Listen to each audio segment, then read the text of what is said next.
Okay, so I have a few things I want to talk about today. First, I think we all sort of accept that language models learn linguistic structure by some definition of linguistic structure.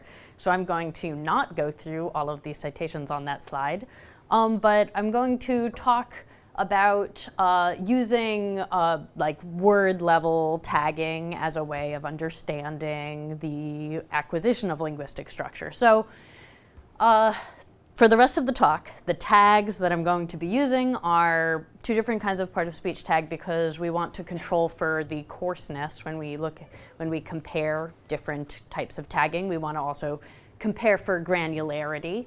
And two different types of semantic tags, which are sort of like so in this example, you would say, okay, these is a determiner according to the part of speech tags. And according to the semantic tags, it's either a demonstrative or like a proximate, one of those kind of thing, an entity or a, so on. So these are like part of speech tags, semantic tags, and then the topic is just, I got this sentence from a Wikipedia article. The Wikipedia article is the one on pets. That's not true, but let's say it's true. So the thing to consider here is that part of speech tags probably rely on shorter sort of distances. You can probably get enough information from pretty close by to do a part of speech tag. Semantic tags require a more long range view in order to really tag effectively. And then topic is like topic. It's your whole document. You could incorporate lots of information from very far. So it's really about distance, these. So the question I want to talk about here is, how is structure actually acquired over the course of training? Clearly, structure is probably acquired over the course of training. It's not immediately, like after one epoch. So let's just go through this. But for the rest of the talk, the convention I'm using is I have like my optimizer rescaling, and when you see these dashed lines, it means my optimizer has rescaled so that you can see where the discontinuities are caused. Okay, maybe we can use diagnostic classifiers, probing models, maybe we can take the vector representation at a particular layer in our LSTM and see if that actually is something where we can get information enough to do part of speech tagging or something like that, right? So will that tell us anything about what's happening during training? Not really.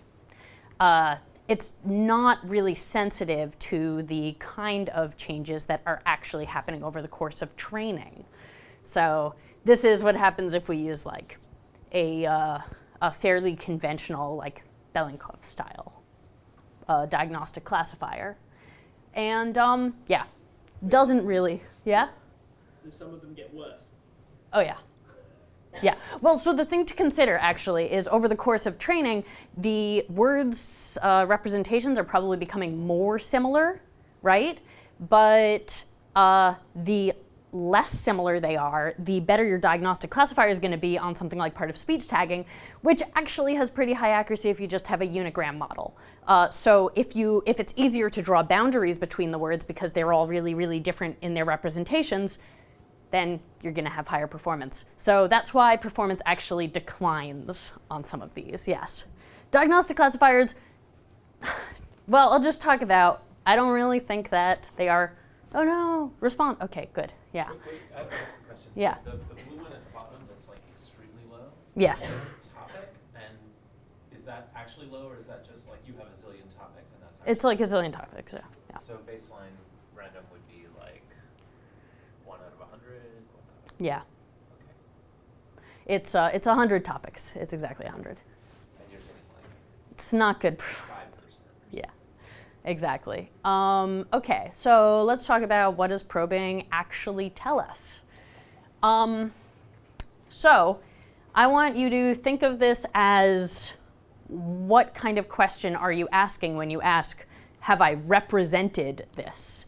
like implicitly in my model. So there's two ways to look at it. You could say, I have represented this effectively because I have the information in this representation. It is possible to extract it, the pure information view.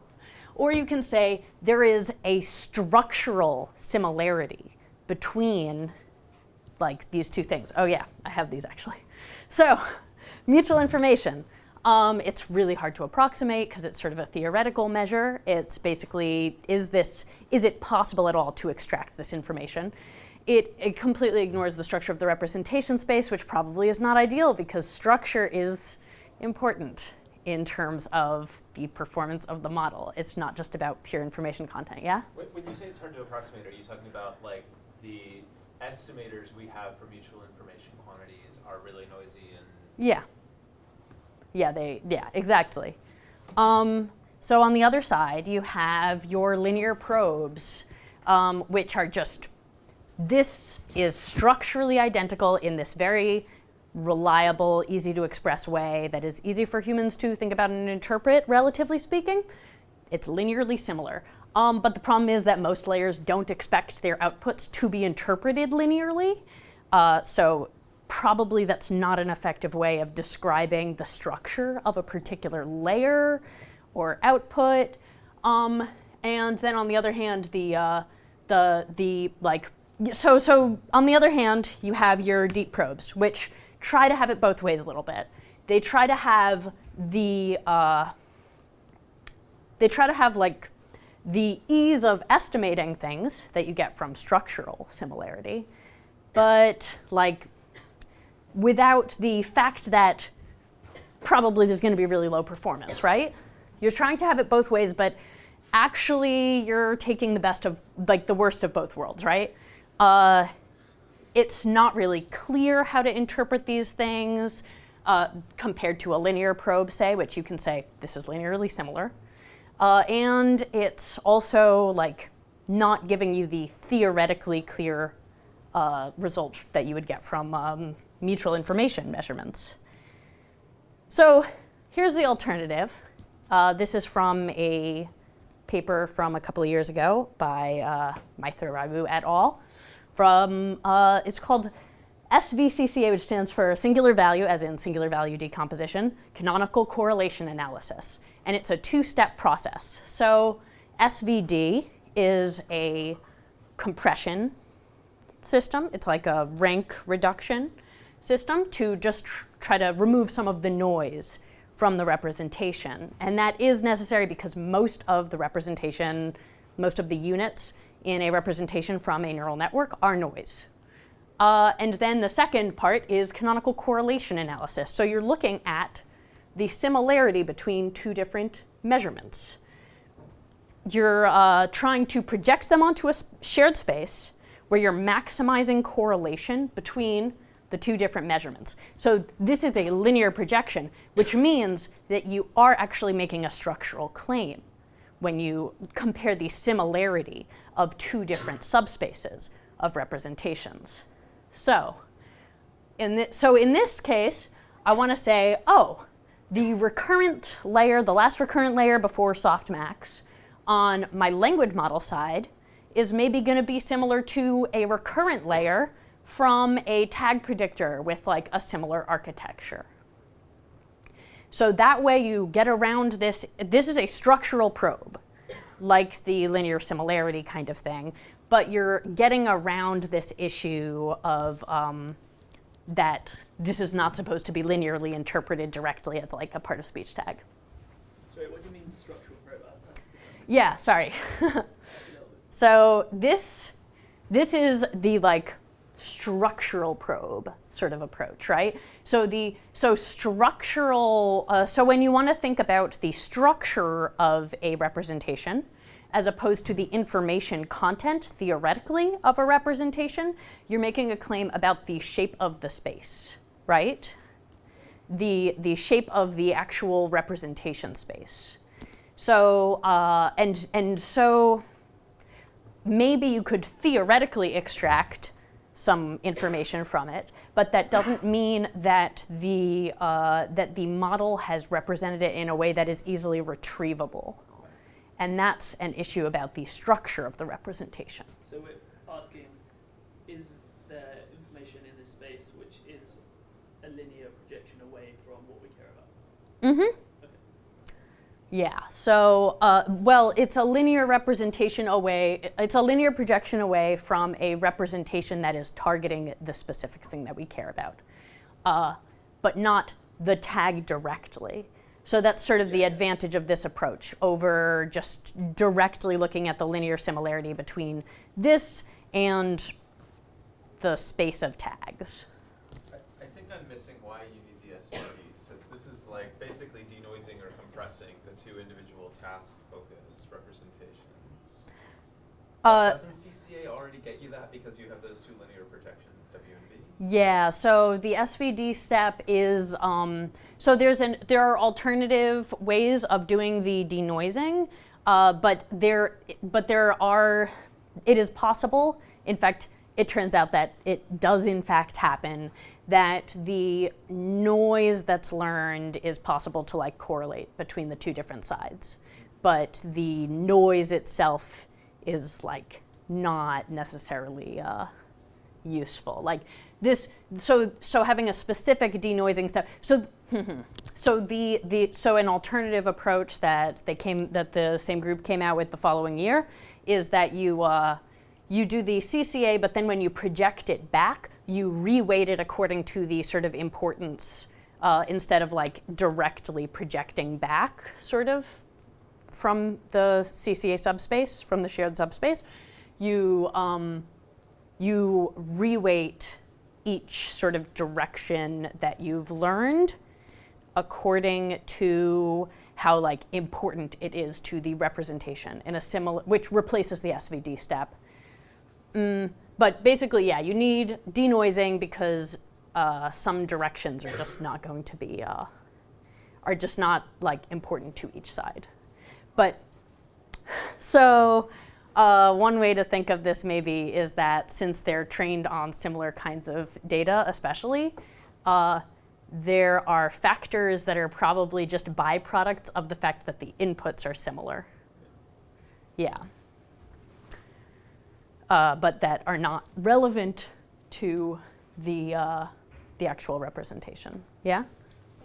So given the fact that you just mentioned that the inputs are similar, but the objectives are quite different, Mm-hmm. the modeling objective and the tag prediction objective, and so does that affect this a lot? Like I can imagine if you are using two very different language models and you're trying to do this SVD-CCA approach, that fundamentally gives you a different kind of representation versus language modeling and tagging. You mean where you're using two different domains to get your inputs? The same data. Here the question is that you have two very different objectives, and does that affect what you're learning quite a bit? Yeah, but that's sort of the thing that we are comparing, right? We're trying to figure out what what structure is learned by both a language model and a tag predictor that's trying to do the same thing, but only predict the tag instead of the entire next word. So if you want to think of it like tag prediction is sort of a subtask of word prediction. Oh, you're predicting the next tag. Yes. Oh, okay. Sorry, wasn't clear, I guess. Yeah. So if you think of it as tag prediction is a subtask of word prediction, then yeah. So this is in fact sensitive to changes throughout training. So if this is just a picture of like what happens over the course of training in terms of the correlation of the projections back. So, or the projections onto the shared subspace rather, sorry. So this is just a model that is gradually becoming more and more similar to its final state, right? So we want to talk about an actual like realistic upper bound. So you can compare two different language models, different initializations, but the same architecture and the same data. How similar are they, and how similar are they like throughout training? And so you can see that at the end of training, they are like in the 0.5 something to 0.6 something range of similarity. So that's going to be sort of an upper bound to think about in terms of the similarity of two different models. Okay. So first I just want to talk briefly about the information bottleneck view of training. This is a little controversial, but the idea is that you get the you get the training in two stages. First, you are learning the inputs. You're memorizing essentially all the inputs, which is maximizing mutual information between your representation and the inputs. And then you are compressing, which means that you're minimizing mutual information between the intermediate representation and the outputs. You're minimizing mutual information between the input and the representation while keeping the information associated with the output. Blah. Okay, so you could compare this sort of to the U-shaped curve of human language acquisition, if you want to think of it, where you memorize and then overgeneralize and then come back, right? So it's sort of like the first part of that is memorize and then overgeneralize, sort of.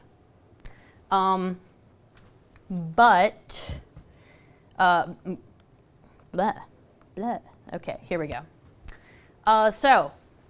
What happens on the embedding layer when we look at it over the course of training? Okay, so first, these little dotted lines are going to be our lower bound that we're thinking about, which is they are a comparison between the similarity, a comparison of the similarity between our language model and a tag predictor that has the tags randomly shuffled in its training set. So it should be a lot less similar because like it's not actually representing information. This is trying to control for that, like the role of the input similarity, right? Without respect to the output. By Yeah? randomly shuffled, you mean randomly shuffled regardless of class, or do you mean that you randomly shuffle the classes? We randomly shuffle the classes, we keep the words. Like the inputs are the same, the outputs are shuffled. Yeah? So that shouldn't really contain any real part of speech information, say, right? So, as we would hope, or as we'd expect rather, these representations are above the random baseline.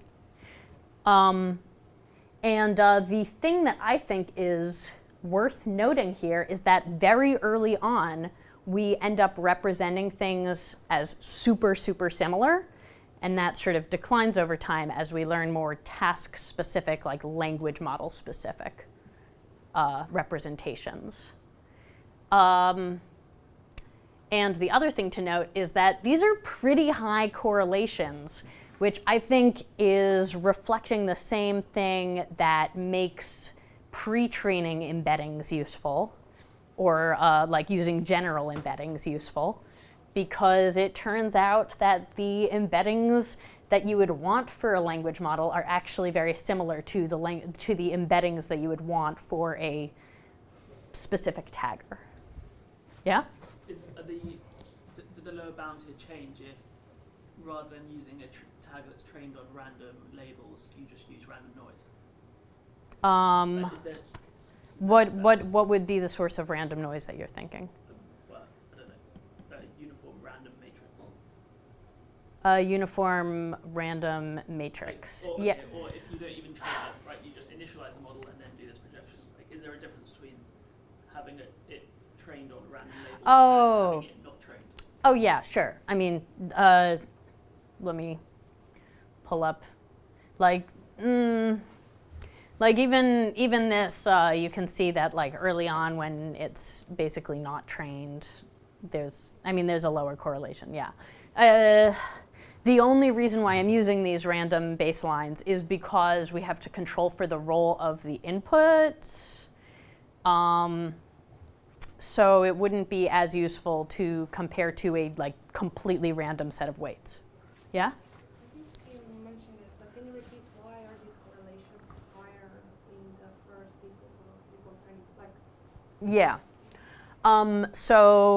I think this is related to something like the information bottleneck view, that early on in training, you are just memorizing inputs, and because the inputs are actually very similar for training your language model versus your tagger, you're sort of learning similar representations to effectively deal with those inputs. Sorry, this may be hugely tangential, and we should save it for lunch. But it feels to me like any kind of analysis like you're doing, you should be able to do it without learned word vectors, like with one-hot vectors or something classical and traditional. And I think from what you just said, that suggests to me that if you were not using learned word representations and you were using something like one-hot, those numbers would be really high the correlations would just be insanely high because so much of this stuff is lexical. Is that? Could you do SVD on one-hot word vectors and then? That is, well, so that's an issue with the going back with trying to do some kind of information-based view. But since this is really getting to the structural similarity through the correlations, because there's a linear projection involved instead of just arbitrary, instead of an arbitrary, nonlinearity. The actual structure is sort of more important. So I would not expect one-hot vectors to yeah. But I guess that's an empirical question. But yeah. So then we're looking at the recurrent layer, though, which has a similar kind of decline that reflects this early memorization of inputs, where early on it's fairly high and then it declines. And then, we go through our first rescaling, and then we start to learn more and more similar representations to the recurrent layer in the other model. So, and the interesting thing going on here also is topic is super low. The first recurrent layer is really not preserving the kinds of long range dependencies that we need to understand topic. Meanwhile, in the second layer, you can see higher with respect to the baseline, the random baseline for the topic, increasing throughout training. The thing that I think is worth noticing about what's happening in the second layer is that this really long-range dependency gradually increases throughout training, while the tagging stuff is learned extremely early on. Yeah. So we're sort of going from these shorter range relationships to much longer range ones. Yeah? So the blue dotted line here is random again. So yeah, so early on it's not preserving any kind of stuff that would help us with topic, in terms of the structure of the representation. But if this was helping us with the predicting the topic, wouldn't we expect it to be higher than the model that's trained on random? Eventually it does get to that point, but it's just really, really slowly getting there. So early on, it's essentially decorrelating the representation with the topic, with the long range information that you need for the topic. It's decorrelating with all this information from way back. It doesn't want to preserve. I'm reading this graph wrong, but does the solid blue line eventually go over the dotted blue line? Yeah, yeah, it gets to that point 50 epochs in. It would maybe go over, properly over later. That's the random model. Yeah. Well, so the random model is like it's preserving some information about topic. From this graph, it kind of looks like it's impossible to predict topic. Yeah, because that's really long range. It's early on. It's not really. So impossible to predict topic. No, this is about the structure of the representation space. So it's not representing the content words from significantly further back in a sentence in the structure of its representations.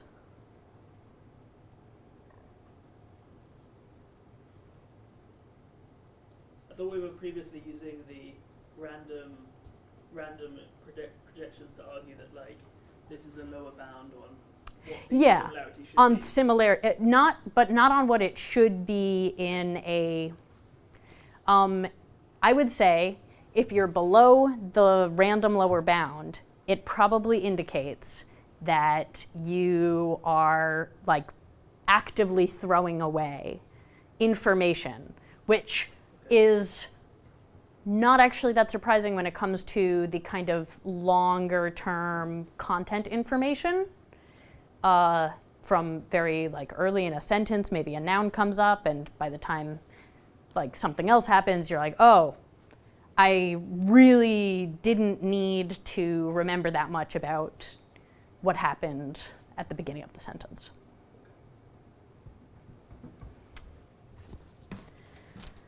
Okay, so now I just want to ask how much time? 11:38. All right. I don't have a ton of time to go through this, but why are local relations learned first? There's a lot of possible explanations. One of them is that long distance patterns are just rarer. So it just takes longer to learn them because they are rare. Another is that the gradient takes longer to propagate over the longer sequence. And a third is maybe these representations are compositional and the shorter sequences are represented first because the representations of longer dependencies rely on those short sequence representations in order to actually be learned effectively.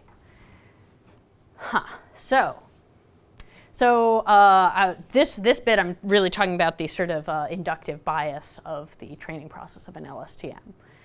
So first off, long distance patterns are rarer. We could say that it's a that like long range predictable relations are very rare. So we can say, okay, Socrates is either mortal or not. Maybe it's more common than saying either Socrates is mortal or not all men are mortal, whatever. And this one is going to take longer to learn if it's rarer, right? So we want to control for this factor, so we're going to use a synthetic data set. So in our synthetic data sets, we've got 2 training sets and 2 test sets. So the 2 training sets are going to be a predictable and an unpredictable conduit. So we're basically controlling for the length in this case, as in we are, we've decided that there's going to be open and close and they're separated by 10 or so, like some specific number. So we can control for the frequency of longer range dependencies. And then we have predictable and unpredictable conduits because we want to compare the differences between how it's learning these because we are interested in whether the predictable conduit is something that allows us to learn more effectively a long distance relation. So that's the train set. Test sets are just in domain or out of domain. So out domain is just random conduits, and in domain is the same conduits that we have in our predictable conduit set. Sorry, the predictable conduit set, this is important, has like a bunch of occurrences of each conduit outside of the actual rule setting of open parentheses, close parentheses, so that it is able to effectively memorize those sequences. Okay, let's, so it is true that the gradient is going to take longer to propagate further. That's just literally true. You can really think about backpropagation, and it's obvious, but let's, yeah. So finally, we're going to be looking at this question of whether LSTMs just learn compositionally, if that's inherent to the training process. So here we're going to ask this question, which brings us back to the training set and the test sets that I showed you, of which conduit is going to carry the message more effectively. So inherent to, first we have to recognize that inherent to backpropagation, well, we'll talk about that in a minute because I have a slide actually. Okay, so predictable test set. This is in domain. And so the dashed lines are when it's trained, the dashed lines are when it's trained on the predictable conduits in the training set. Solid lines are unpredictable conduits. So yeah, we are effectively learning the rule somewhat in both cases. We are learning faster in the predictable conduit setting. We'll talk about that in a minute, but it is worth noting that it's like a little brittle to overtraining, that it never really gets as high as the solid line over there. And also like they both decline over time, but yeah. And over here we have, what about the out of domain set? So if you are trained on the unpredictable test set, train set, then the solid lines, as you can see, are basically the same as they are in the in domain, where they don't, like as they are in the case where they don't recognize the conduits. K here is the length of the dependency. So, but in this case, of course, the one that's trained in the predictable setting is relying really heavily on the predictable conduit in order to effectively make a prediction.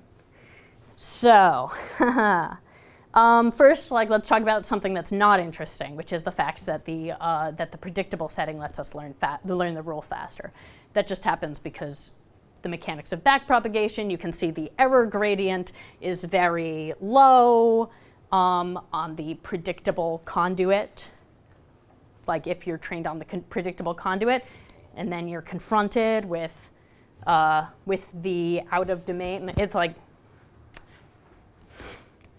generally because the error gradient is smaller in between, because it's very predictable, you're going to be able to carry the gradient from the other side of the rule much faster. So that's not interesting. But what is interesting is the fact that it becomes really reliant on the conduits being the same in the predictable setting. Okay, so in order to talk about this a little more, don't have much time, but okay. In order to talk about this a little more, we're going to use this tool, Contextual Decomposition, which is essentially a way of breaking down a representation produced by an LSTM into the part of it that can be attributed, like isolated, to a particular subsequence or set of words, and the part of it that you can't just attribute to that set of words. So it's the contributions. So it's the contribution of the opening parentheses or the alpha or whatever, alpha at t minus k, and we're comparing the contribution of just that input plus the contribution of everything else, adding together to the actual representation of the sequence as a whole. So then you can use that, put that into a softmax function, like put it through the whole model, and you end up with a probability that just can be attributed to the particular words that you're actually looking at. So we can use this to say, are we actually learning the rule? Like, have we actually learned that alpha is associated with omega appearing later on? Yeah. The predictable setting is still teaching us to associate alpha and omega if you isolate out just the role of the two endpoints of the rule. It's not dependent on the conduit in that sense. But in fact, like the predictable conduits are teaching that rule faster, as we would expect. But then you look at the incremental contributions of what's happening in between, and if you incorporate more and more of the conduit into the words that you're considering in your decomposition, then you can see the probability is going up and up because it relies on the actual conduit more. So that means we really want to be thinking in terms of the interdependence of the open parentheses or alpha and the conduit. So if we want to think in terms of interdependence, oh no, these should be in parentheses. I'll fix that. So then we're actually thinking what's going on if we incorporate the entire sequence, open parentheses, conduit, and then make a prediction. And we compare that to the sum of just the representation of that open symbol alpha and just the representation from the conduit. So and we can compare that to the representation of the sequence as a whole. So this is a ratio because then it's invariant to scale. So this is just the parts that can be attributed to nonlinear interactions between the open symbol and the conduit, divided by like the like norm of the whole sequence, open parentheses, everything else. Okay, so and you can see much higher interdependence according to this metric when you look at the predictable setting. And this is effectively a way of looking at the importance of one part of a rule and like whether it needs to be predictable in order for this rule to be effectively applied. So now I want to talk about English, bringing it back to natural language data. So this sort of nonlinear interdependence is something that you can relate back to how two words interact. So you would maybe expect that very and late would have a much stronger association, and therefore their representation is going to be a lot more dependent on both words combined as opposed to isolating out the role of each word, because those are two closely associated words syntactically. And if you compare that to, say, very and the, you would maybe expect those words to have a less interdependence in terms of this metric. So, is that true? basically, if you look at cousins, so in order to control for factors of word frequency and so on, we want to also look at like what if they're just closed, like what if it's a closed part of speech tag and an open part of speech tag versus like open, let's say, right?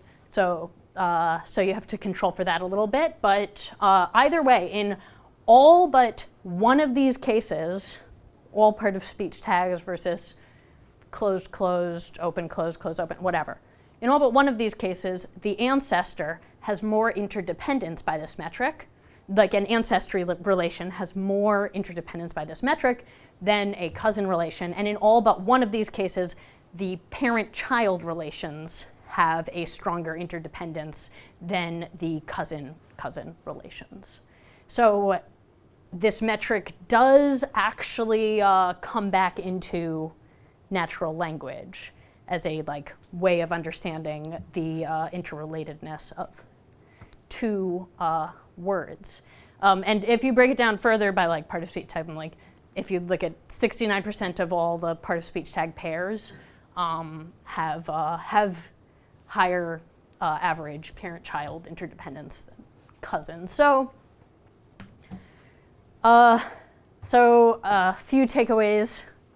First, think twice about what it means to encode a particular property when you're thinking in terms of, do I want to use a particular kind of probe? Are you thinking structurally, or are you thinking in terms of information when you're thinking in terms of whether you've encoded a property? Then language models do learn more general input properties before more task-specific representations that is specific to language modeling. And then language models also learn more local things before more long-distance things. And it's probably because the learning process is inherently compositional. And then also, when we talk about that compositionality, it means like nonlinear relations associate words more strongly together. And that common words will shape the meaning of words around them, as we saw during the predictable versus unpredictable, more than less common words. Yeah. Okay.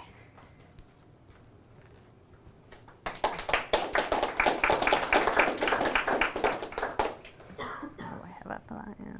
Okay.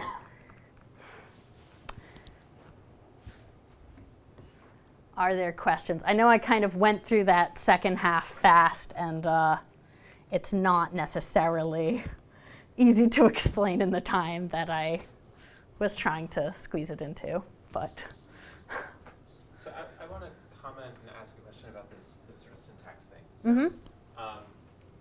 you know, this is kind of an interesting way to look at, if I understand, which I may not, how much syntax is encoded in these learned POS representations. Something other people have done recently. Oh, this isn't learned POS representation. Sorry, this is like a normal language model. This is just the language. This is a normal language model. I just broke it down by part of speech because I want to control a bit more for. Words are different, quite legitimately. Yeah, exactly, and not just like that they are specifically different because predictable, because more common words are probably shaping the space in a very different way, according to the synthetic experiments. So this is an interesting kind of statistic to look at.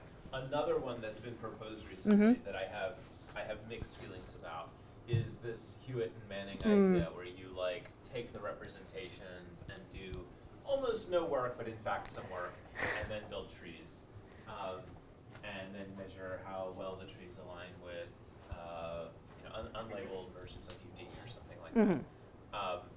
Any thoughts on that?